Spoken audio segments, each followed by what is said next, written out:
প্রিয় শিক্ষার্থীবৃন্দ, আসসালামু আলাইকুম। ইসলামের ইতিহাসে অন্যতম একটি চরিত্র হচ্ছে খলিফা হারুন আর রশিদ।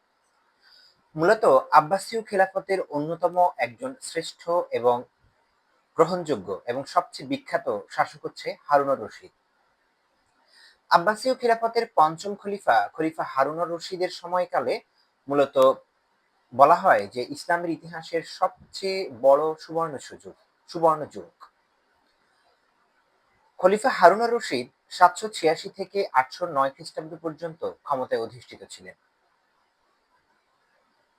রাজনীতি, অর্থনীতি ও সাংস্কৃতিক বিস্তার ঘটে মূলত এই খলিফা হারুন আর রশিদের সময়কালে। তরুণ বয়সে বাইজেন্টাইন অভিযানে অংশগ্রহণ করেন খলিফা হারুন আর রশিদ। এ সময় দেখা যাচ্ছে যে তিনি সিংহাসনে আরোহণের পর বার্মাকীয় বংশ ইয়াহিয়া জাফর রাষ্ট্রের বিজির বা প্রশাসক হিসেবেও তার উত্থান ঘটেছিল।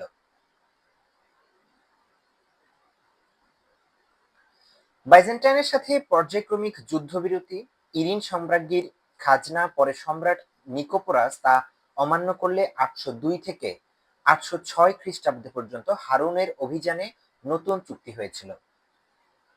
পশ্চিমে শার্লেমেন এর সাথে কূটনৈতিক সম্পর্ক, উপহার হিসেবে হাতি, আবুল আব্বাস প্রেরণ প্রভৃতি উল্লেখযোগ্য এ সময়কালে তার বিদেশ নীতি ও সামরিক সাফল্য হিসেবে। উত্তর সিরিয়া এবং মেসোপটেমিয়ায় রাক্কা ছিল মাঝে মাঝে তার সামরিক অস্থায়ী রাজধানী। সংস্কৃতি, জ্ঞান চর্চা এবং অর্থনীতিতে খলিফা হারুন আর রশিদের অবদান ছিল অনস্বীকার্য। বাগদাদকে আন্তর্জাতিক বাণিজ্য কেন্দ্রে রূপান্তর করেছিলেন খলিফা হারুন আর রশিদ। এছাড়া এই বাগদাদই পরবর্তীতে জ্ঞান চর্চার কেন্দ্র হিসেবে আবির্ভূত হয়েছিল বাইতুল হিকমা প্রতিষ্ঠার মাধ্যমে। কিন্তু এই বাগদাদ নগরীতে জ্ঞান বিজ্ঞানের গোড়াপত্তনকারী হিসেবে মূলত খলিফা হারুন আর রশিদের সময়কালকেই ঐতিহাসিকরা অভিহিত করে থাকেন।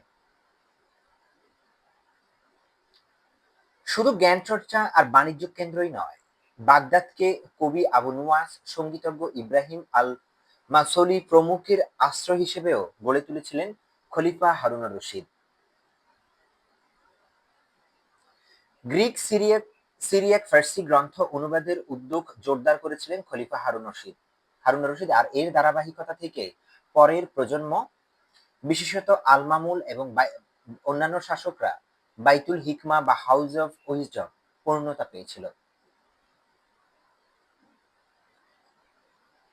ডাক বিভাগ বা দিওয়ানুল বারিদ প্রতিষ্ঠা করেছিলেন খলিফা হারুন আর রশিদ। সড়কের পাশে সেচ ব্যবস্থা, নগর অর্থনীতি, প্রশাসনিক দক্ষতার সর্বোচ্চ পরিচয় দিয়েছিলেন খলিফা হারুন আর রশিদ। এ সময়কালে বলা হয়ে থাকে যে 802 খ্রিস্টাব্দে তার দুই পুত্র অর্থাৎ উত্তরাধিকার বন্টনকে কেন্দ্র করে আল আমিন ও মামুন পরবর্তীতে যুদ্ধে জড়িয়ে পড়ে। মূলত তৃতীয় পুত্র আল কাসিমকে সীমান্ত রক্ষায় নিয়োজিত করে এই ব্যবস্থার পরে চতুর্থ ফিতনার বীজ বপন করেছিলেন খলিফা হারুন আর রশিদ। মূলত তার উত্তরাধিকার কে হবে এই ঘটনাকে কেন্দ্র করে তার দুই পুত্রের মধ্যে একটি গৃহযুদ্ধের সৃষ্টি করেছিল। খলিফা হারুনের আমলে আব্বাসীয় সাম্রাজ্য সাংস্কৃতিক মহিমায় শীর্ষে পৌঁছায়। তবে উত্তরাধিকার রাজনীতির ভুল কৌশল পরবর্তীতে অস্থিরতার পথ তৈরি করে দিয়েছিল। সবকিছু মিলে খলিফা হারুন আর রশিদের শাসনকাল অত্যন্ত গৌরবোজ্জ্বল একটি শাসনকাল হিসেবে ইসলামের ইতিহাসে বিবেচিত হয়ে থাকে।